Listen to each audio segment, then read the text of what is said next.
செம்பட்டி அருகே மளிகை கடையில் தடை செய்யப்பட்ட குட்காவை பதுக்கி வைத்து விற்பனை செய்த வட மாநில இளைஞர் உட்பட 3 பேர் கைது.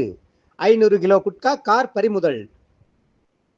புதன்கிழமை இரவு 8 மணி அளவில் கிடைக்கப்பெற்ற தகவலின்படி திண்டுக்கல் மாவட்ட காவல் கண்காணிப்பாளர் பிரதீப் அவர்களுக்கு செம்பட்டி அருகே வேலக்கவுண்டன்பட்டி பகுதியில் அரசால் தடை செய்யப்பட்ட குட்காவை பதுக்கி வைத்திருப்பதாக கிடைத்த ரகசிய தகவலின் அடிப்படையில் ஒட்டஞ்சத்திரம் டிஎஸ்பி கார்த்திகேயன் மேற்பார்வையில் செம்பட்டி ஆய்வாளர் சரவணகுமார் தலைமையில் தனிப்படை போலீசார் வேளாங்கண்ணி, கார்த்திக்ராஜன், மோரிஸ் ஜோசப்ராஜ், கங்குமணி ஆகியோர் அப்பகுதியில் தீவிர சோதனையில் ஈடுபட்டனர்.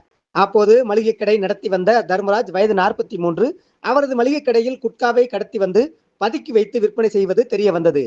மேலும் அவரிடம் விசாரணை நடத்தியதில் நத்தம் கோபால்பட்டி அருகே சாகுல் கமீது வயது 40, ராஜஸ்தானைச் சேர்ந்த காண்டிலால் வயது 20 ஆகியோர்களிடம் வாங்கி விற்பனை செய்தது தெரிய வந்த நிலையில் 3 பேரை கைது செய்து 500 கிலோ குட்காவையும் மற்றும் கடத்தலுக்கு பயன்படுத்திய காரையும் பறிமுதல் செய்து செம்பட்டி போலீசார் வழக்கு பதிவு செய்து விசாரணை நடத்தி நீதிமன்றத்தில் ஆஜர்படுத்தி சிறையில் அடைத்தனர்.